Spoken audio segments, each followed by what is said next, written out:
지금으로부터 2014년 문화재청 주요정책 추진계획 발표 브리핑을 시작하도록 하겠습니다. 안녕하세요. 저 문화재청 대변인 정영훈입니다. 바쁘신 와중에도 참석해주신 기자님들께 감사의 말씀을 드립니다.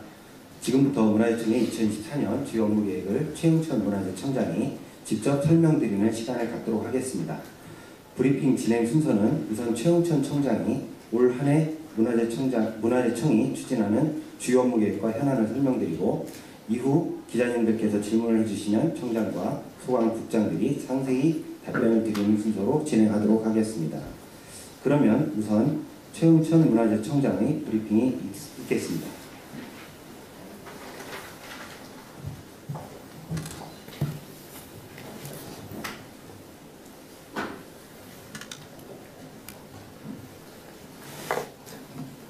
안녕하십니까.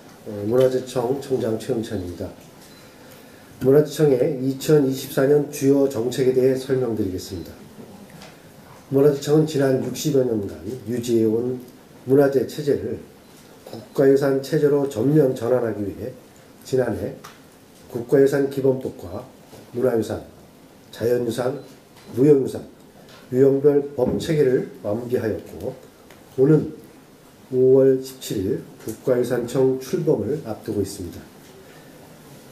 올해는 국가유산 체제의 원년으로서 미래가치를 품고 새롭게 도약하는 국가유산이라는 비전 아래 국가유산 체제 대전환을 비롯한 5대 핵심 과제를 중점 추진코자 합니다. 첫 번째로 국가유산 체제 대전환을 위해 각 분야의 정책과 제도를 정비하고 국가유산의 새로운 가치와 역할을 정립하겠습니다. 새로이 제정된 국가유산 기본법상의 기본 원칙을 실현하기 위한 다양한 정책을 발굴하고, 국가유산 체제 전환에 대한 국민의 인식 개선을 위해 국가유산청 출범 전원을 계기로 대대적인 홍보를 추진하겠습니다. 또한 개편된 국가유산 분류 체계에 따라 문화유산, 자연유산, 무형유산 각 유형별 특성에 맞는 보존과 전승을 강화하겠습니다. 전통 재래의 안정적인 수급과 품질 관리를 위해 올해 9월 경북 봉화에 국가유산 수리재료센터를 개관하고 재료별 품질과 제작 공정 등을 종합적으로 평가하는 전통재료 인증제도를 시행하겠습니다. 아울러 지난해 제정한 자연유산법에 최초로 규정된 전통 적용 분야의 활성화를 위해 전통 적용 관리 기준을 마련하고 국내외 우리나라 전통 적용의 우수성을 널리 알리겠습니다. 무형유산 분야에서는 다양성과 포용성을 기반으로 전승 저변을 확대하겠습니다. 취약 종목에 대한 맞춤형 지원을 강화하고 전승자의 안정적인 전승 활동을 위한 다양한 지원 방안을 마련하겠습니다. 두 번째로 국가유산 보호에 따르는 국민 부담을 완화하고 국민의 국가유산 향유를 증진하겠습니다. 국민의 삶과 조화로운 국가유산 보호를 위해 국민 생활과 밀접한 국가유산 규제를 지속적으로 정비하고 올해 새롭게 추진하는 국가유산 경관 개선 사업을 통해 주민이 거주하는 국가유산 주변의 낙후된 정주 환경을 개선하겠습니다. 매장유산 발굴 분야에서도 생활 밀접형 건설 공사에 대해 초기 진단조사 비용 50억 원을 지원하여 서민과 영세업자의 부담을 완화하겠습니다. 일반 동산문화유산의 국외 반출 제도는 국제 환경과 국민 눈높이에 맞게 대폭 개선하여 1946년 이후 제작된 작품은 제한 없이 국외 반출이 가능하도록 관련 법령을 개정할 예정입니다. 다음으로 국가유산의 보존과 조화를 이루고 품격 있는 활용을 통해 국민의 삶의 질을 높이고자 합니다. 올해 10주년을 맞이하는 궁중문화축제는 다채롭고 풍성한 프로그램을 구성하여 우리 국민뿐만 아니라 한국을 방문하는 외국인들도 4대 궁과 종묘의 수준 높은 품격을 느낄 수 있도록 할 것입니다. 특히 올해에는 궁궐 야간 프로그램을 창경궁까지 확대하여 4대 궁의 야간 프로그램을 완성하겠습니다. 아울러 누구나 차별 없이 국가유산을 누릴 수 있도록 보편적 향유 서비스를 확대하겠습니다. 도서, 벽지 등 문화소외 지역을 직접 찾아가는 국가유산 디지털 체험관을 기존 24곳에서 60곳으로 확대하고 사회 소외계층을 대상으로 전통 혼례와 도일잔치 등 전통문화 체험을 무료로 지원하는 사업을 신규로 추진하고자 합니다. 세 번째로 국가와 지역 발전의 새로운 성장 동력으로서 국가유산의 가치를 확대해 나가겠습니다. 국가유산의 지속 가능한 보존과 전승을 위하여 일방적인 보존과 규제만 강조하기보다는 국민의 삶에 도움이 되고 지방 소멸 등의 사회 문제 해결에도 적극 참여하는 등 국가유산의 역할을 확대하여 미래 가치를 증진해 나가겠습니다. 성장 가능성이 크지만 아직 정책적 기반이 미흡한 국가유산 산업 분야를 활성화하기 위해 국가유산 산업 육성법 제정을 추진하고 첨단 기술 관련 기업체, 연구기관과 함께 국가유산 보존, 활용을 연구 개발하는 등 신산업 분야의 육성 기반도 마련하겠습니다. 다음으로 국가유산이 지역을 활성화하고 공동체를 결속시키는 매개체가 될 수 있도록 하겠습니다. 각 지역마다 국가유산을 활용한 브랜드 사업을 육성하고 지역별 국가유산 방문회를 새롭게 운영하여 수도권에 편중된 향유 기회를 지방으로 확산하고자 합니다. 또한 역사문화 자원이 집약된 고도, 근대 역사문화 공간, 역사문화권 등을 지역 명소로 탈바꿈하여 지역의 활력을 불어넣겠습니다. 비지정 유산 등 미래 국가유산에 대한 포괄적이고 선제적인 보호 기반도 구축하겠습니다. 올해 9월부터 시행되는 근현대 문화유산법에 따라 예비 문화유산 제도를 신설하여 생성된 지 50년 미만이지만 중요한 미래 가치를 품고 있는 유산도 선제적으로 보호하고 활용하겠습니다. 네 번째로 기후변화 등 위기로부터 국가유산을 안전하게 보호하겠습니다. 향후 5년간 기후변화 대응 기술개발 연구사업에 총 231억 원을 투입하고 자연재난 취약지역에 위치한 국가유산을 사전에 조사하여 관리하는 취약지역 국가유산 보호사업을 신규로 추진하겠습니다. 또한 관리 사각지대에 있는 국가유산에 대한 견고한 방제 시스템을 구축하고 국민 인식 개선을 위한 홍보와 교육도 강화하겠습니다. 다섯 번째로 국가유산 분야에서 글로벌 협력을 선도하고 국가 브랜드 가치를 높이겠습니다. 한국의 장단극이 문화의 유네스코 인류 문화유산 등재 여부가 올해 12월에 결정될 예정이고 올해는 또 등재 신청하는 방구청의 암각화 한지도 탁월한 가치를 인정받을 수 있도록 온 역량을 집중하겠습니다.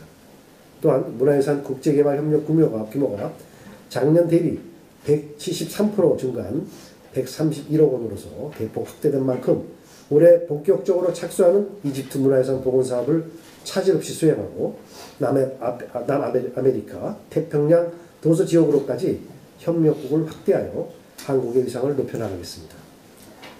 환수 분야에서는 유럽에 소재한 우리 문화유산의 보존과 환수를 위한 현지 거점을 프랑스에 마련하고 국외 문화유산에 대한 다양한 정보 제공과 전시 등을 통해 환수에 대한 국민의 관심을 이끌고 향유 기회를 확대하겠습니다. 문화재청은 국가유산 체제 전환이라는 대혁신 과제를 이루어내기 위해 지난해 법적, 제도적 기틀을 마련하고 국가유산 체제의 첫걸음을 내딛었습니다. 그러나 국민이 체감하는 성과를 내기 위해서는 앞으로가 더욱 중요합니다. 국가유산 기본법 제7조의 기본원칙에 부합하는 제도와 정책을 통해 국가유산의 새로운 가치를 창출하고 국민의 능동적인 참여와 향유를 확대할 것이며 공동체 활성화와 지역 발전에 기여함으로써 국가유산의 지속 가능성을 도모하겠습니다. 5월 17일 새롭게 출범하는 국가유산청이 국가유산으로 국민의 삶의 질과 국가의 품격을 높일 수 있도록 문화재청은 최선을 다하겠습니다. 감사합니다. 이상으로 브리핑을 마치고 기자님들의 질의를 받도록 하겠습니다. 답변을 위해 차장과 각 국장들도 무대 위로 올라와 배석하도록 하겠습니다. 질문이 있으신 기자님들께서는 손을 들어주시면 청장과 소관국장들이 상세히 답변드리도록 하겠습니다. 지목해드리면 소속과 성명을 먼저 말씀하신 후 질문해 주시기 바랍니다. 질의 시작하도록 하겠습니다.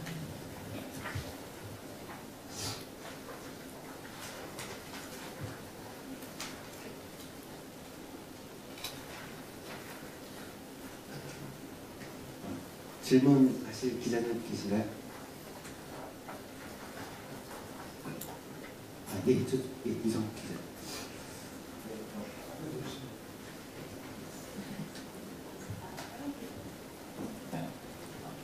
문화일보 이승목 기자입니다. 국외반출제도 개선 관련해서 1946년 이후로 이제 좀 확대를 하겠다고 하셨는데 어떤 기준으로 좀 이렇게 규정이 마련됐는지랑 사실 해방 전후로 이 기준을 나눈다는 게 아직 근대 현대에 대한 좀 정확한 기준을 나누는 좀 사회적 합의가 안 된 상황에서 어떤 기준을 갖고는 명확하게 하신 건지 좀 말씀 부탁드리겠습니다. 네, 문화재보존국장입니다. 사실 미술계에서 다루고 있는 미술 유산들이 어떤 현황으로 있는지에 대한 현황 파악이 좀 부족했었기 때문에 작년에 저희가 관련된 용역을 실시했습니다. 그 용역을 실시해서 일반 동산문화유산의 경우에 어떤 시대적인 변화를 겪어왔는지에 대한 용역을 진행을 했고요. 그 용역에서 몇 가지 기준을 들어서 1945년을 기준으로 하면 좋겠다는 제안이 있었습니다. 그 용역의 내용에서는 1945년을 기점으로 해서 첫째는 대량 생산이 가능해졌다는 점과 그리고 또 미술계에서는 이제 미술의 전업 작가가 생겼고 미술 시장이 생겼다는 점을 들었는데요. 사실 이 부분도 현재 무슨 검토가 완료됐다고 보기는 어렵습니다. 아직도 미술 분야의 미술 유산에 대한 현황을 저희가 파악하고 있는 중이기 때문에 앞으로도 추가적인 연구를 통해서 다른 기준들도 적용할 수 있을지에 대한 검토는 계속할 것이고요. 이번에 하는 제도 개선에서는 일단 1945년을 기점으로 해서 어떤 반출에 대한 제한을 완화하는 것으로 방안을 마련하였습니다. 예. 그러면 다른 기자님 질문 받도록 하겠습니다. 예, 저 앞에 계신 기자님.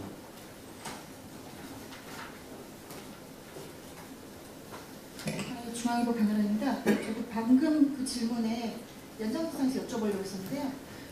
지금 반출을 이제 제한하는 것을 풀어주는 기준을 1946년 이후로 이제 한다고 했는데, 근데 이제 그리고 나서 미래유산 예비 문화유산 제도, 네. 그게 도입이 되면서 그거는 이제 만들어진 지 50년 채 안 된 그런 것들을 예비 문화유산으로 지정해서 향후에 이제 우리 국가유산으로 갈 가능성을 대비한다고 하셨는데, 그렇게 되면 지금 이 50년이라는 기준에 따라서 지금 국무인 공모도 한다고는 하셨지만 이 부분에 대한 논의와 연구가 이루어지는 거 하고 1946년 부분하고 겹치는 기관들이 있거든요.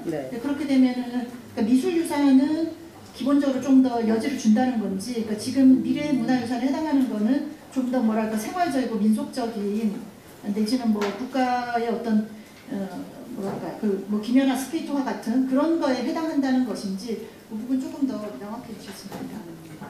일단 기자님들도 다 아시는 것처럼 문화유산에 대한 제도가 지정제도와 등록제도로 이루어져 있는데요. 지정이라는 제도가 갖고 있는 중점보호 개념이 있고, 그리고 또 근현대 문화유산, 등록문화재 제도가 근현대 문화유산에 대한 보호체계로 바뀌어서 조정이 되고 있잖아요. 그러니까 그 시기적으로 보면 중점보호를 필요로 하는 지정문화재 제도, 그리고 등록을 위주로 하는 등록제도가 있고, 그리고 아직 어떤 유산으로서의 가치가 판단되지 않은 부분에 대해서는 미래문화유산 제도를 가지고 대비한다, 이렇게 개념을 잡아주시면 될 것 같습니다. 잠깐 보충 말씀드리면, 지금 근현대법에서 이제 추진하고자 하는 예비문화유산 제도는 목록 제도입니다. 그래서 지금의 지정이나 등록처럼 문화재로 완전히 포괄해서 모든 걸 관리하겠다라는 개념보다 사전적인 개념이기 때문에 말씀하신 대로 반출에 있어서 무조건 제한이나 허가나 이런 것들을 요건으로 하다기보다는 아직 저희가 구체적으로 제도를 만들고 있는 과정이지만 그런 부분에서 분명히 저촉되지 않는 선에서 예비 문화재 제도, 예비 등록 문화재 제도는 운영될 예정입니다. 예, 다른 기자님 질문 받겠습니다.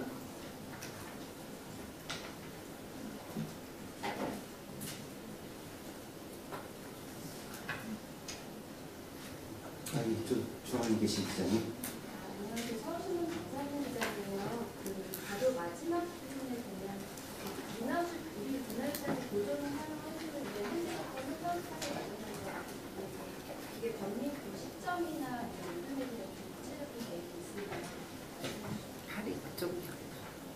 저 잘 안 들렸는데 다시 한번. 마이크를 좀 키시고 아. 말씀해 주십시오.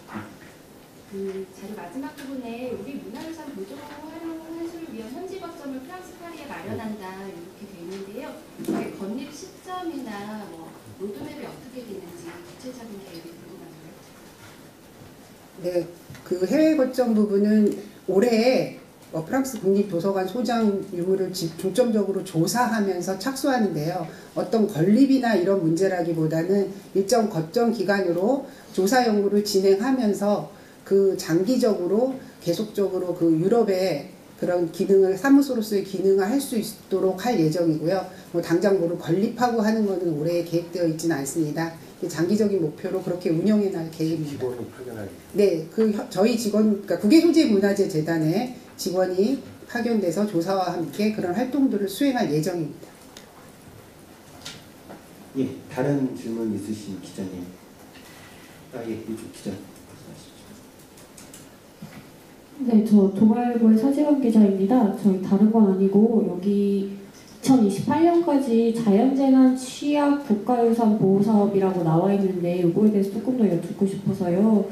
요거 이제 올해부터 내년까지 이제 실태조사 추진한다고 되어 있는데 그 전에는 어떻게 좀 관리됐던 건지 실질적으로 좀 취약 지역에 있는 어떤 문화유산들이 어느 정도 좀 있다고 보시는지 그런 거 좀 궁금합니다. 실제 현재까지는 따로 취약 지역이라는 개념을 갖고 문화재 자체에 대해서 얘가 위치하고 있는 지점이 지형적으로 재난에 취약하다 이런 판단을 하고 있지 않았습니다. 다만 이제 재난이 발생했을 경우, 그러니까 피해가 발생했을 경우에 신속하게 복구하고 피해를 예방하기 위한 정도로만 접근을 해왔었는데요. 그런 식의 방식으로 하다 보면 예방 기능이 강화되지 않기 때문에 저희가 올해부터는 전체 문화재에 대한 실태 조사를 해서 뭐 뒤쪽에 산이 있다든가 뭐 축대가 좀 더 가까이 있다든가 이런 부분들을 유형별로 분류를 하고자 하는 작업을 올해와 내년에 거쳐서 하려고 하는 것이고요.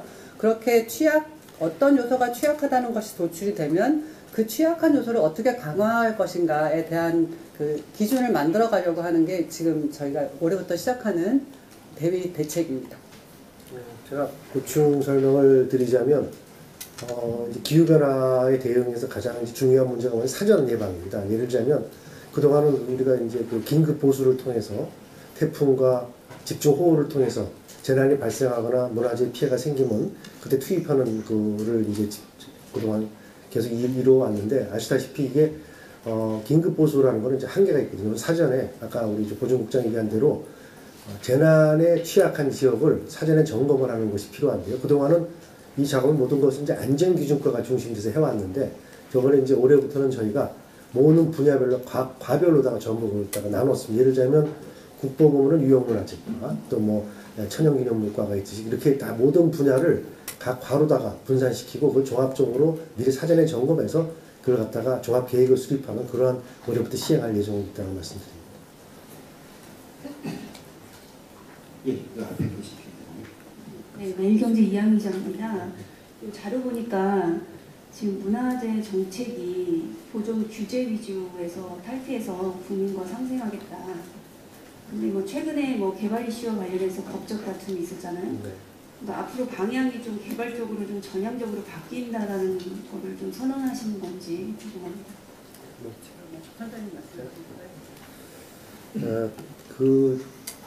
아시다시피 문화재청이 갖고 있는 본연의 의무 중에 하나가 안전한 또 물론 이런 거 관리도 있지만 우리가 문화유산의 적극적인 보호와 그리고 이제 요새는 이제 활용이라는 새로운 이런 것이 같이 대두되고 있는데요. 저 이제 규제라는 걸 말씀드리자면 규제라는 것은 이제 기본적으로 문화재청의 정책상 꼭 제가 관리하고 보호해야 될 의무를 가지고 있는 이런 것을 규제라고 지금 사실을 포함하고 있습니다. 근데 그런 규제 중에서 예를 들면 역사, 문화, 환경이라든가 이런 걸 통해서 보존 지역을 좀 축소한다든가 그리고 이미 개발이 다 되어서 그러한 규제의 범위를 벗어나는 곳은 과감하게 빨리 풀고 또는 그 발굴에 대한 여러 가지 제한을 조건을 푼다든가 이런 것들을 규제에 우리 그 새로운 범위로 다 확산시켜서 규제를 안 한다는 얘기는 아닙니다.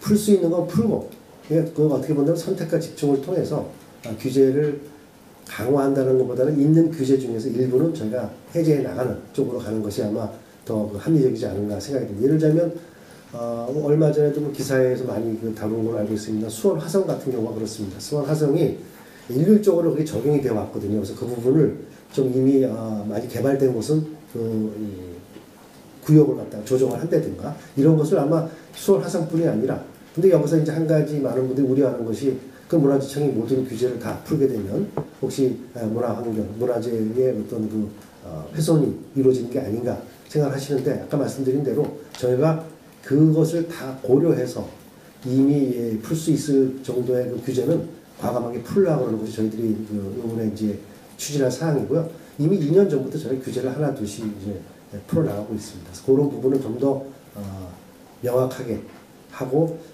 우리가 뭐 잘못됐다고 표현하기는 좀 어렵습니다만 규제를 통해서 혹시 불편한 사항이 있었다면 서로 지자체와 협의를 통해서 그쪽에 많은 의견을 듣고 청취하고 이렇게 바꿔나갈 예정으로 있습니다. 네. 지금 청장님께서 말씀하신 것처럼 저희가 하고 있는 규제 완화는 뭐 전폭적인 규제를 해제한다는 개념보다는 합리화한다는 개념으로 이해해 주시기 바라고요. 지금 역사문화환경보존지역에 대해서도 범위를 줄이는 부분 또 그리고 허용의 내용을 조정하는 부분들이 지금까지는 일률적으로 진행이 되다 보니까 적용이 되다 보니까 문화재 하나하나가 갖고 있는 지리적인 여건을 살리지 못한 부분이 있습니다. 그걸 다 맞춰서 조정하는 작업을 이미 말씀드린 대로 3년째 하고 있고 2025년까지 기존에 지정되어 있는 문화재에 대한 규제 역보지역에 대한 조정은 완료할 예정으로 하고 있다는 말씀을 추가로 드립니다. 예, 다음 질문 저쪽 기자님 먼저 손 드셨어요.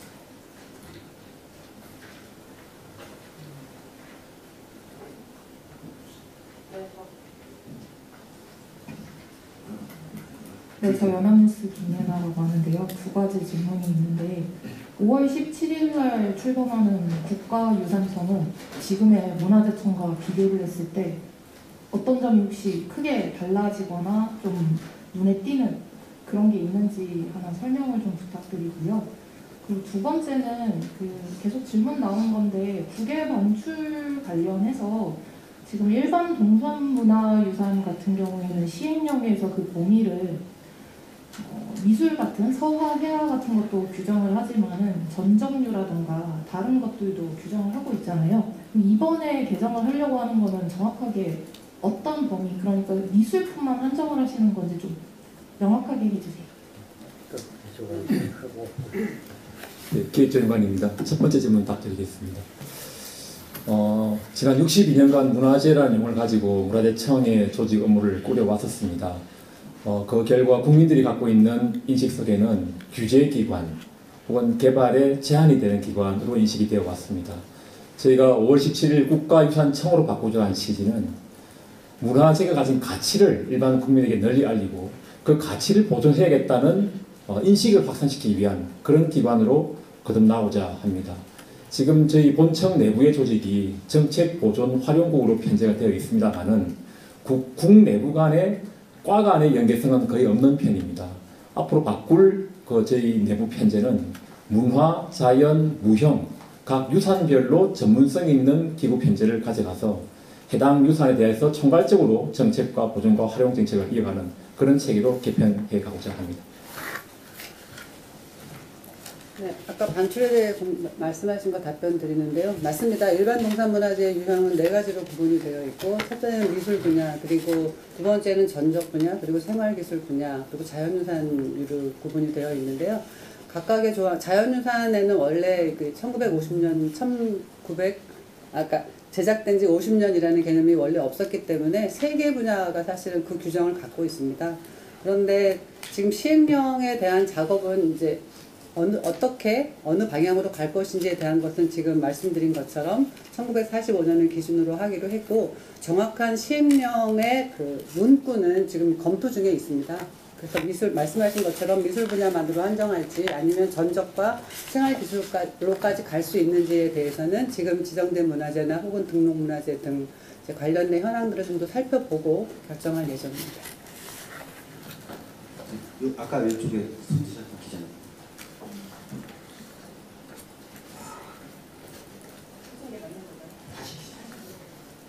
네, 찾았습니다. 조선일보 한국인데요. 여기 그 자료에도 K 공유유산이라는 그런 단어를 쓰셨는데 이 개념이 갑자기 어느 순간부터 K 공유유산이라는 이 자료에서도 이제 쓰시기 시작하셨는데 이게 무슨 말씀을 하시고 싶은 건지 알겠는데 이 개념이 정확히 어떤 건지 그러니까 지난번에 주미공사관에 관한 자료 나올 때 대표적인 K 공유유산으로 활용되고 있다라는 단어죠. 이게 이제부터 이걸로 밀기 시작하시는 건가? 뭐 이런 생각이 들었었는데요. 여기를 지금 올해 K 공유유산 시범 사업을 추진하신다. 그런데 이게 지금 해외 우리 문화재가 무조건 다 그 환수 대상인 건 아니잖아요. 그러니까 환수할 수 없는 그러니까 현재 있는 문화재를 K 공유유산으로 뭐 선정을 해서 활용을 하신다는 건지 이 대상이나 활용 방법이 구체적으로 어떻게 되는 건지 좀 설명해 주시죠. 네, 활용국자입니다. 기자님 말씀하신 게 가장 정확하고요. K 공유유산이란 이제 우리나라에 있지 않은 상대국의 나라에 있는 유산이 그 나라의 국민들과 또 그 의미를 같이 나누면서 현지에서 보존, 활용될 수 있도록 뭐 다양한 방법으로 조사하고 연구하고 지원하는 모든 사업을 이룹니다. 그래서 구체적으로 말하신 대한제국공사관 워싱턴에 있는 것들도 저희가 가져올 수 없는 건물이지만 그곳에서 한미 교류의 상징으로 지속적으로 우리의 외교 역사의 현장으로 보존될 수 있도록 활용하는 것도 되고요. 또 올해 할 그 프랑스 국립도서관 소장에 있는 우리 한국의 전종류들에 대한 것들도 거기 현지에서 보존이 되고 전시되고 활용될 수 있도록 저희가 조사하고 연구하고 보존 처리하는 이런 다양한 사업들, 그러니까 그 유형들은 문화유산의 종류에 따라 다양하게 이루어질 수 있고요. 현지에서 더 그 의미를 가지고 활용될 수 있도록 하는 모든 사업들을 이르러서 저희가 좀 K 공유유산이라는 개념으로 접근하고자 합니다.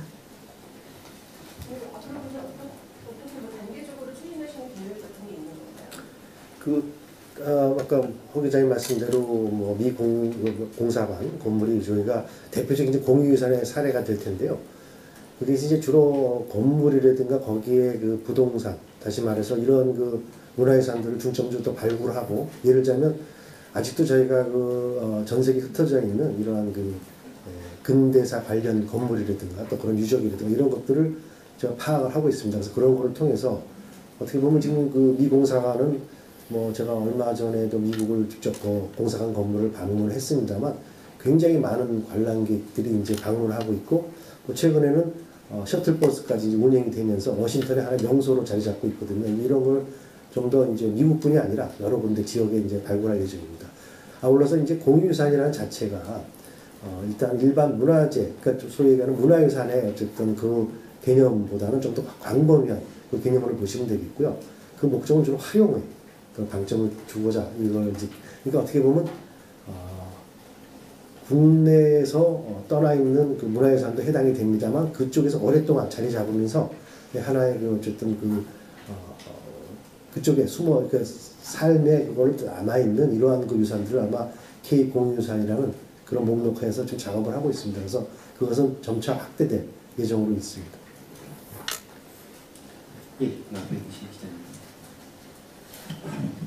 예, 저 서울경제신문의 최수문 기자라고 하는데요. 이게 이제 오늘 자료뿐만 아니고 그 몇 년간 전체적으로 봤을 때 우리 궁궐이 있지 않습니까? 서울에 궁궐이 있는데 궁궐이 정확히 5개가 있는데 지금 이제 뭐 소속이 달라져 있죠. 저 경희궁은 서울시에 있고 관리 주체가 이제 서울시고 나머지 4개는 이제 문화재청으로 되어 있는데 이게 뭐 오늘 그 발표에 있는 주된 내용은 아니지만 계속 그 몇 년 동안 계속 그 문화재청에서 4대 궁궐, 종묘 이렇게 하다 보니까 일반인들, 그러니까 서울시에서는 크게 신경 안 쓰는 상황에서 계속 단어가 오늘도 마찬가지지만 4대 궁궐, 종묘 이렇게 나오니까 서울 시민이나 외국인들은 진짜 서울에 4대 궁궐만 있다고 생각하고 경희궁은 뭐 뭐 사실 있는 돈 없는 돈 이렇게 하는데 이게 장기적으로 좀 문제를 일으킬 수 있다고도 생각되는데 이걸 뭐 정확히 5대 건물인데 그런 개념을 좀 정립하기 위해서 서울시하고 좀 협의를 하든지 아니면 뭐 관리 주체를 옮기든지 그게 안 된다면 다른 방법이라도 써야 될 것 같은데 어떻게 생각하시는지 말씀을 좀 부탁드리겠습니다. 감사합니다. 국민유족본부입니다. 그렇지 않아도 저희들도 서울시하고 계속 활용이라든지 보존 관련돼서 노력을 하고 있습니다. 어제도 서울시 관계자가 와서 저희들 활용 관련돼서 그 이야기도 나눴는데 보존뿐만 아니라 활용 그리고 관리 관련돼서도 지속적으로 서울시 그리고 지방자치단체와 긴밀하게 협의를 진행하도록 하겠습니다. 네, 네, 한국일보 이혜미 기자입니다. 개념적인 질문 먼저 하나 드리고 현안 질문을 좀 드릴게요. 사실 문화재에서 국가유산으로 바뀐다는 거가 개념으로는 이해는 되는데 실질적으로 무엇이 바뀐다는 건지 사실 너무 개념적인 설명이어서 잘 와닿지가 않는 부분이 있거든요. 그래서 이게 문화재 체제에서 국가유산 체제로 바뀌었을 때 좀 체감할 수 있는 변화가 뭔지 궁금하고요. 두 가지 현안 질문 드릴 텐데 하나는 그 부석사 고려 불상 관련해가지고 일본에서 계속 이야기가 되어지고 있는데 이 문화재청에서는 어떻게 준비하고 계시는지 궁금하고 두 번째는 방구대 안각과 관련해서 원래는 작년에 환경부랑 해서 그 사연댐 수문을 설치하기로 되어 있는데 이제 계속 밀리지 않았습니까? 그래서 지금 이 어쨌든 유네스코 등재 과정 중에 있는데 이 기후위기 말씀도 하셨다시피 이 보존을 위해서 지금 이 계획은 좀 어떻게 진행되고 있는지 네 부탁드리겠습니다. 첫 번째 질문 답 드리겠습니다. 저희 보도자료 2페이지를 봐보시면 국가유산 기본법 제7조에 따른 국가유산 보호 정책의 기본 원칙이라는 조항이 들어있습니다. 거기에 6가지 꼭지가 있는데 보도자료에 한 5가지 정도가 예시가 되어 있습니다. 한번 읽어보시면 국가유산 가치의 보호 전승, 새로운 미래 가치의 창출, 국민의 능동적 참여와 향유, 지속 가능한 보존, 공동체의 활성화와 지역 발전이라는 테마로 기본 원칙이 세팅이 되어 있습니다. 지금까지 저희가 해왔던 것이 원형 보존이라는 원칙에 따라 문화재 보수 정비 활동들을 주로 해왔었습니다. 그 결과 국민들이 체감하는 유산의 가치에 대해서 홍보는 많이 부족했던 것 같습니다. 지금 우영우 팽나무가 드라마로 뜨고 실제 천연기물 지정되었습니다. 그 천연기물 하나의 나무를 통해서 그 마을이 지금 살아나고 있거든요. 저희가 전국에 소재한 각 유산들의 가치를 알리고 그 유산을 통한 지역 상생의 발전을 하는 그런 모델로서 저희가 정책 방향을 전부 쇄신하고자 합니다. 국가유산이라는 그 용어에 대해서 약간의 어쨌든 생소하다든가 약간 좀 의미가 너무 확대돼서 하지 않나는 의견들이 많고요. 솔직히 제가 그 청에서 다른 청장님들을 만나도 사실 국가유산청에 대해서 그 개념을 조금 질문하는 경우가 많습니다. 그럼 어떻게 말씀드리자면 이게 어떻게 보면 문화유산청으로도 가능하고 문화유산 기본법도 가능한데 왜 국가유산이라는 표현을 쓰게 되었느냐 하면 국가유산은 그동안 62년 동안 문화재 보호법 아래 여러 많은 그 기본법들이 들어와 있지 않았습니까? 근데 거기서 굉장히 또 갈래가 나오고 굉장히 복잡해지고 더 이상은 더 법 개정이 어려울 정도로다가 정말 굉장히 혼잡해져 있었습니다. 그래서 이것을 다시 말씀드린 대로 문화유산 그리고 자연유산법을 새로 저희가 통과시켰거든요. 그리고 무형유산까지 3개의 큰 갈래로 틀을 만들어서 모든 유산을 총괄할 수 있는 것을 그 자연유산, 문화유산, 무형유산 총괄하는 바로 그것을 국가가 직접 관리하고 여기에 대해서 대책을 마련하는 그런 국가유산이라는 개념으로 통과한 겁니다. 그러니까 국가유산법은 이 3가지를 아우르는 그러한 걸 보시면 되겠고요. 결국은 의미는 국가가 책임지고 모든 문화유산, 자연유산, 무형유산을 관리하겠다는 그런 의지가 강합니다. 예를 들자면 지금 문화재청의 슬로건이 어제를 담아 내일에 전한다는 이런 그 슬로건으로 저희가 계속 사용해 왔는데 이 얘기는 뭐냐면 그냥 그대로 보존하고 넘겨주겠다는 의미가 강하거든요. 그러니까 이 새로운 국가유산청은 거기에서 넘어서서 미래 가치를 위한 새로운 창출과 활용과 이런 걸 통해서 정말 국민이 공유하고 공감하고 즐길 수 있는 이런 국가유산으로 체제를 갖춰간다는 게 이번 국가유산기본법, 국가유산청의 새로운 도약의 가장 획기적인 변화라고 보시면 되겠습니다. 그러니까 말씀하신 대로 헤리티지 개념으로 아마 유네스코에도 저희가 국가유산기본법과 국가유산청에 대한 이 개념을 굉장히 모범 사례로 지금 파악하고 있습니다. 그래서 이것을 저희한테 공유해달라고 요청이 오고 있고 아마 이 헤리티지 개념으로 바뀐 아마 최초의 사례가 대한민국이 되리라 생각하고 있습니다. 부속사상 일본 뭐 부석사 불상은 뭐 꽤 오랫동안 저희가 이제 논란이 되어 왔던 거고 저희들은 그때 입장은 문화재 연구원에서 현재 그걸 보관하고 있습니다. 보관처의 의미를 갖고 그 이상은 없습니다. 그래서 아마 이것이 법적으로 완전히 종결이 되고 거기에 대해서 반환이 떨어지면 저희는 그걸 그대로 인수인계할 수밖에 없는 상황이라고 말씀드리고요. 아마 어느 시점이 될지 몰라도 빠른 시간 내에 그게 아마 양도가 되지 않을까 저는 그렇게 생각하고 있습니다. 하나가 뭐?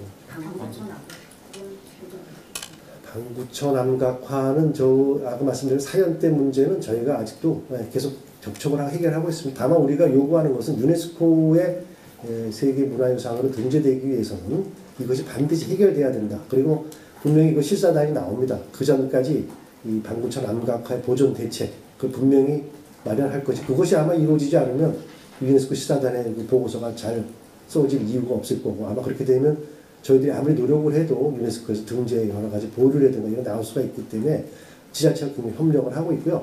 사연대 물 부족 문제는 뭐 저희들이 뭐 하라 마라 할 수 있는 상황은 아닙니다. 지자체끼리 협의를 했는데도 불구하고 다시 또 잘 이루어지지 않는 것도 현실인데요. 어쨌든 최대한 노력을 해서 울산시 있고 나머지와 대책을 마련해서 하다못해 물의 수위만 낮춰도 다시 말해서 이 방구대 그 암각화 부분 아래쪽으로만 계속 흐르게 하면 그것은 뭐 큰 문제가 없습니다만 간혹 이제 집중 호우가 내린다든가 이런 걸 통해서 그 댐을 설치해야 될 문제가 있거든요. 그래서 그런 문제는 계속 지속적으로 협의해서 실사단과 이것이 오기 전까지 어느 정도 대책을 마련하고자 합니다. 다른 또 아까 다 들었는데 예, 다른 기자님 지금 이쪽에 중간에 계신 기자님 말씀. 저 코리아 헤럴드 최시원입니다. 두 가지 질문 있습니다. ODA 관련해서 이번 예산이 대폭 확대되는데 첫 번째 계기, 결정적 계기, 그럼 두 번째는 저희 사업을 진행하는 데 있어서 우선순위는 어떻게 정하는지 우리가 다가가기 쉬워서 아니면 사업이 용이해서 아니면 그쪽에 상대의 카운터파트에 강력한 요청이었는지 두 가지 궁금합니다. 네. ODA 사업이 금년도에 대폭 증가한 것은 정부 전체적으로 ODA 사업의 중요성이 강조된 부분과 또 문화유산 ODA가 그동안 중요하고 새로운 분야임에도 그 전체 포지션이 높지 않았던 부분 두 개가 다 인정을 받아서 신규 사업도 많이 저희가 대폭 증액해서 지금의 결과가 나왔고요. 사업의 우선순위는 그 지적하신 그 모든 게 사실 종합적으로 이루어집니다. 수원국 그것을 원하는 국가의 적극적인 의지도 있어야 되고요. 저희가 또 ODA를 함으로써 협력의 효과를 거둘 수 있는 사업을 동시에 또 고려해서 선정하고요. 그런 것들 하에서 종합적으로 결정되고 있고 지금 현재는 조금 더 많은 국가 또 어느 한 아시아 지역에만 국한하지 않고 저희의 전문 기술과 이런 ODA 사업들을 확산할 수 있도록 그동안 가지 않았던 이집트나 남아메리카 지역까지도 확대하려는 전략은 가지고 있습니다. 그럼 남아메리카랑 그 태평양 도서 국가 중에 특정할 수 있는 나라가 있을까요? 지금 몇 군데? 네, 구체적으로 지금 아직 뭐 마무리는 아니지만 많이 진전이 된 곳은 페루 지역의 마추픽추 유산에 저희가 보존관리에 협력해 주기를 그쪽 나라도 원하고 있고 해서 협의 중이고 올해 안에 어떤 구체적인 성과나 어떤 사업 내용들이 확정될 예정이고요. 그렇게 추진하고 있고요. 아프리카 도서국은 특히 기후 위기 하에 도서국들의 많은 변화 요인들에 저희가 어떤 도움을 줄 수 있을지 같이 공동 연구하는 것들을 가지고 협의 중에 있습니다. 예, 아까 손 드셨던 기자. 네, 헤럴드 경제 이정아입니다. 우선 가장 어쨌든 크게 기존의 이제 보존 관리라는 측면이랑 어쨌든 이제 발전 측면에서 좀 신성장 동력이라고 계속 이야기하시는 이 가치가 서로 이제 잘 되면 너무 베스트일 것 같은데 분명히 실무 과정 단에서 이게 상충하는 일들이 저는 되게 디테일하게 벌어질 것 같아요. 그래서 앞으로 이제 좀 진행을 하시는 데 있어서 이게 좀 가치 체계를 평가하는 항목에 있어서 좀 구체적으로 좀 그러니까 늘어난 지점들이 어떤 게 좀 있는지랑 거기에 가중치를 좀 어디에 있는지 그래서 결국에 어떤 것들을 구체적으로 딱 결정을 해서 이거를 밀고 가실 건지에 대한 그걸 더 이제 좀 생각하고 싶어서 질문 드립니다. 추상적인 질문이신데요. 한 가지 예를 들어서 설명을 해보겠습니다. 저희가 지금 국보보물에 관한 지정조사를 한다고 치면 현재까지는 해당 분야의 관계 전문가 3명이 나가서 해당 분야의 전문가의 시각에서 해당 유산을 판별을 해서 지정조사 보고서를 올립니다. 그리고 그 가치만을 따져서 해당 분과위원회에서 심의를 하고 그 심의가 통과가 되고 지정이 되면 안내판은 역시 그 해당 보고서의 내용을 요약해서 안내판을 쓰게 됩니다. 그 결과 안내판의 내용이 일반 국민들은 이해하기 어렵고 용어조차도 쉽게 납득하기 어려운 경우가 많았습니다. 이제 바꾸고자 하는 것은 지정조사 시점부터 당연히 해당 분야 전문가도 들어가야겠지만 그 유산을 둘러싼 역사와 지역사회 관계자분들의 의견도 같이 들어가야 될 것 같습니다. 그래야만 그 유산이 갖고 있는 매력과 속성에 대한 내용도 다 담아서 보고서가 작성이 될 테고 지정 가치도 풍부하게 작성이 될 것 같습니다. 일반 국민들은 그런 부분에 더 관심이 있을 것 같고 전문가의 영역을 훨씬 다양화시켜서 유산을 포괄적으로 폭넓게 이해하겠다는 그런 자세를 저희가 가지고 있는 것입니다. 답변인지 모르겠습니다. 다른 질의 있으신가요? 저 네. 끝에 계신.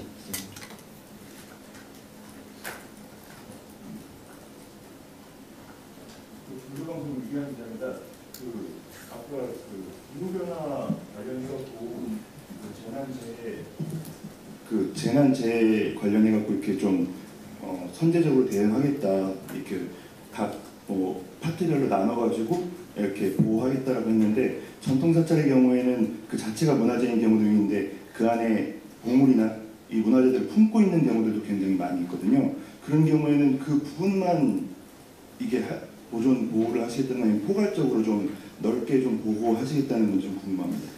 아까 잠깐 수정할 내용인데 그게 이제 지금 안전기준과의 사항을 수리기술과가 지금 담당을 총괄하고 있습니다. 그래서 이제 수리기술과가 왜 이걸 담당하게 되냐면 지금 질문하신 내용처럼 그 안에 다양한 여러 가지 그 문화유산들을 그렇게 같이 공존하고 있기 때문에 이것은 수리기술과가 중심이 돼서 점검을 하고 파악을 하면서 부분적으로 아까 말씀드린 국보, 속조문화유산, 예를 들면 다른 유산까지도 거기서 이렇게 나눠서 그쪽의 과에다가 담당과의 협력을 받아서 총괄하겠다는 그런 개념이니까 아마 그렇게 수리기술과가 그래서 벌써 그 작업을 시작을 하고 있습니다.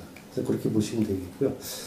아까 오데이사에 잠깐 제가 보충 설명드리면 얼마 전에 보도에 나왔습니다만 그 캄보디아의 압살라 총장과 저희가 다시 또 올해 업무 협약을 했는데 제가 이제 그 앙코르와트를 가본 느낌에서 뭐였냐면 사실 그동안 앙코르와트의 그 수리라든가 보존이라든가 이런 거는 주로 일본, 아시다시피 이제 프랑스 이쪽이 중심이 되어 왔고 아마 아시아권에서는 저희가 일본 다음에 5번째로 이 앙코르와트 보존 사업에 저희가 참여를 하게 되었는데 아시다시피 앙코르와트는 이 캄보디아 국기에 들어가는 만큼 굉장히 그 자부심이 높은 그러한 유적이고 전 세계에서 가장 많은 관람객이 오는 곳으로 알려져 있습니다. 이곳에 저희가 발굴 조사를 통해서 홍보관을 마련하고 있습니다. 그리고 올해 그 맡은 부분이 바로 박한이라고 하는 그 사원지에 굉장히 중요한 올라가는 그 계단 쪽인데 이런 거를 맡을 수 있었다는 것은 그만큼 한국이 한 2년 동안 3년 가까이 그 캄보디아가 앙코르와트 유적을 발굴 조사하고 그 재밌는 거 말씀드리면 아마 이쪽에서 보도를 저희가 못했습니다만 캄보디아에서 저희한테 맡긴 그 사원지 중에 하나에 그 사리구가 나왔습니다. 사리구라는 표현이 좀 맞는지 모르지만 그 진당구, 탄 밑에 묻는 굉장히 좋은 그 진당구들이 나와서 그 캄보디아 측에서도 깜짝 놀라고 물론 그 보도 자제를 요청을 했습니다. 왜냐하면 그게 거기서 전혀 나올 수 없는 상황이었는데 우리 그 발굴팀을 통해서 그게 발견이 되면서 굉장히 그렇게 아직도 저는 놀란 게 그 앙코르와트가 많은 그 조사할 부분이 남아 있다. 그래서 박한 유적을 저희가 보존 처리하게 되면 아마 전 세계적으로 한국의 보존 처리 이런 거 그리고 또 발굴 이런 성과가 널리 공유될 거로 생각이 되고요. 홍보관을 계속 지금 운영하고 있습니다. 그래서 이 ODA는 물론 우리가 앞으로 좀 더 이제 여러 그 나라에서 요청에 따라서 당연히 협약도 하고 조사는 하겠습니다만 정말 우리가 여러 가지 그 차원에서 꼭 이곳에 한국이 참여해서 어떤 성과를 낼 것인가 잘 판단해서 그렇게 실시할 예정으로 있습니다. 뭐 더 질문이 있으실까요?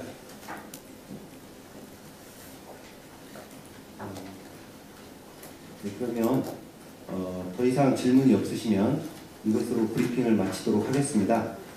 추가 질문이 혹시 더 있으신 기자님은 대변인실을 통해서 문의를 해주시면 답변을 상세히 해드리도록 하겠습니다. 이상 저희 기자 브리핑을 마치도록 하겠습니다. 고생하셨습니다. 감사합니다.